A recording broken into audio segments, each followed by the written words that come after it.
Hello and welcome to 10 Minutes Long.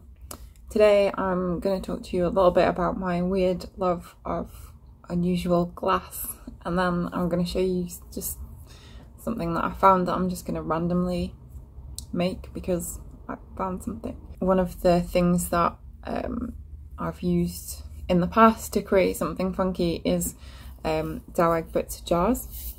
So you can see these are just jars of coffee, but they're made of glass and there's this like seal in there which makes it really good for like keeping stuff fresh. I've gotten pretty good at getting the labels off things pretty quickly and reusing the glass.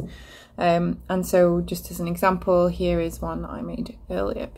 So this is just the jar that I keep mint tea in, and you can see that it's got that seal on it which helps keep the tea fresh. And this didn't take very long to do, but I kind of like have a bit of an obsession with like skulls and death related stuff, so I just kind of used my love of that to create this, and it looks pretty funky. And my plan was to do this with like all of my tea and coffee canisters and things like that, and I've saved quite a few of these jars that I can do that with, but I've just not gotten around to it really. And the other reason I use glass jars is for making candles, so I quite enjoyed that. I don't sell the candles or anything, I just kind of like experiment with them.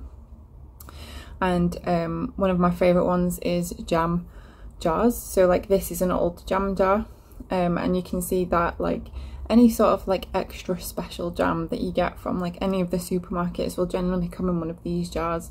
So I quite often buy that jam and then use it to make a candle. So this is obviously one that I made a couple of weeks back over Christmas.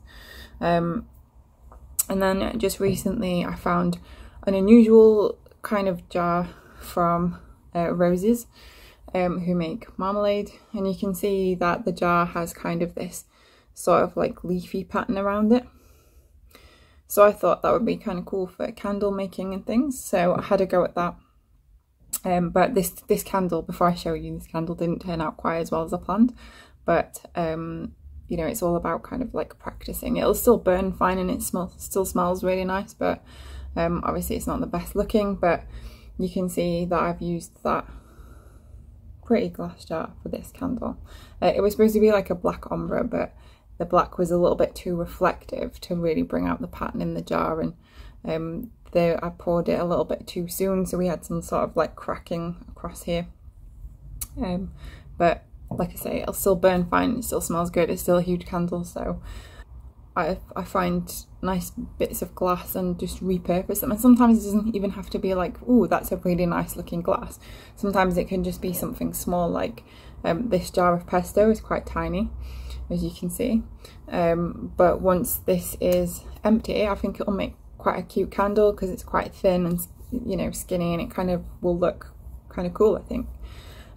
So sometimes I do that as well, like if it's just an unusually shaped glass or something, then sometimes I'll just see it and go, that make a good candle, or that make a good storage container. Just lately I ordered some passata to make some Mexican pasta, I think it was, and they didn't have the one that I ordered, so they sent through a Napolina one which came in this glass jar. Now I saw this and was like, ooh, that's amazing, like I've not seen anything quite like this.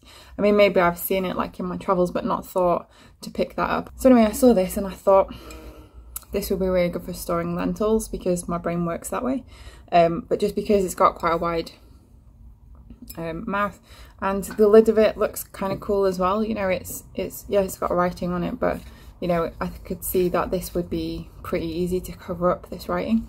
And remembered that I have actually got some black metal paint from a previous project that I did, so I thought that's my next project really. Anyway, I use quite a lot of lentils in cooking, quite a lot of split peas, so I thought this would be a really good way of storing them. Alright, so this part of things is going to be pretty simple. I'm going to start off just by painting the lid, because obviously I already removed the label from this and I've washed it and washed it and washed it, and it's quite dry now, which I wanted it to be. So I've got this metal paint that is just a tiny pot that I bought a little while ago. I think it was like £4 or something. I used it to paint a set of steps that I wanted to Like it had just gone really old, so I just wanted to change it up. So I thought, well, this is metal, bound to work. It might go wrong, I don't know. Not opened this paint for a little while, and this isn't exactly the right brush, so it's kind of 50-50 as to whether this is actually going to work. Probably not the best to do it on camera, just in case. I've just got this bit of scrap paper here just to protect the work surface, because I don't think my landlord would appreciate it if I got paint on there, especially metal paint. The paint looks to be in fairly good condition. It's probably a bit gloopier than it should be, but that's probably going to help us out a little bit. I only want a little bit. I just want to cover up the Napolina logo, really, just to make it look kind of nice.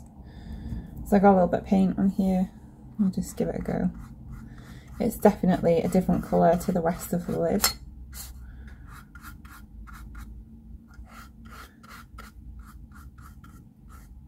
So I might have to give the whole lid a bit of a coat just to tie it in. And I could just do the top, but I think I'm a bit past that now. And you can see there that it's kind of covered that up quite nicely. But I think we might need a second coat, I don't know. I'm just gonna...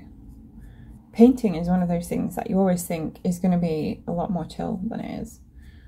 That's probably a me thing, but I always think like painting, oh, that's really cool, you know, that'll be fun. And then you realise that it's messy, and that like if your paint's not quite right, it's a bit tedious. Like when I was painting my furniture, I did this like project where I was painting my furniture, and it was just a lot. It was just a mess everywhere, and didn't go as well as I planned it to, so it turned out to be quite a bit more stressful than I gave it credit for. I don't really know how to paint this up without like touching it now, so anyway, I think that has pretty much covered it. So you can see there that I've just covered the top and the sides.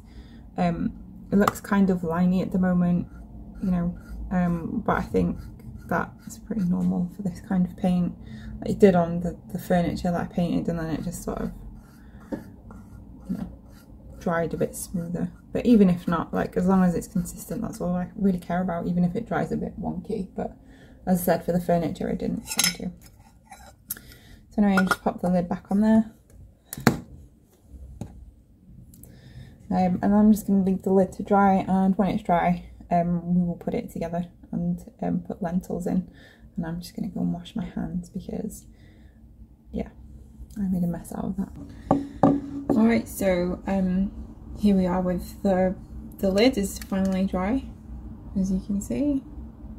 It did dry slightly liney, as I thought it might, but actually don't mind it. It kind of looks sort of rustic, and I suppose you've got to be like right on top of it to see that. And let's pop it on there, and it looks kind of classy. So I'm quite pleased with how that turned out. I left it overnight to make sure that it was properly set and dry, but it did dry after about 2 hours. So now I'm just going to put my lentils in. I've decided to go with red lentils. There's a bunch of stuff that I actually want to store in bottles like these, so I'm probably going to buy some more bottles like this, but for now I'm just going to go with the red lentils because that's what I have got most of, and they're in this kind of like packet. You can see I've used loads of them already. I've got another one, just like a 2 kilogram one like this as well, waiting in the wing. So I'm just going to cut the corner off because I just want to give it a bit of a smooth pouring, you know, smooth bit to pour out of, because I don't have a funnel. And then I'm just going to see,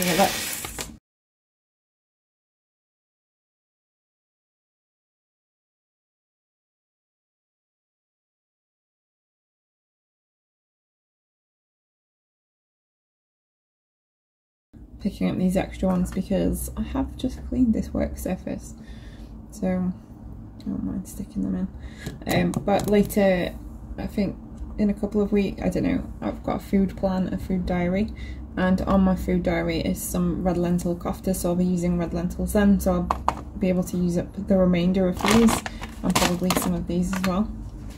So that's it. I'm just going to put the lid on and that's done. And I'll put the bag back where it should be, but I'm just going to leave this out on the surface because it looks kind of cool, I think. You can see all the lentils in there. Looks kind of funky. I suppose if I shake it down there's a little bit more room, but I'm not going to go nuts adding it in. And then when I next want to bake with lentils, I can just pour them out of here before I soak them. So there you go, that is the story of how my glass habit leads to me creating random stuff like this. Don't forget to like and subscribe if you want to see more videos like this. And if not, then go find someone else doing it. There's plenty of us out there. And yeah, I'll see you next time for another 10-minute long video.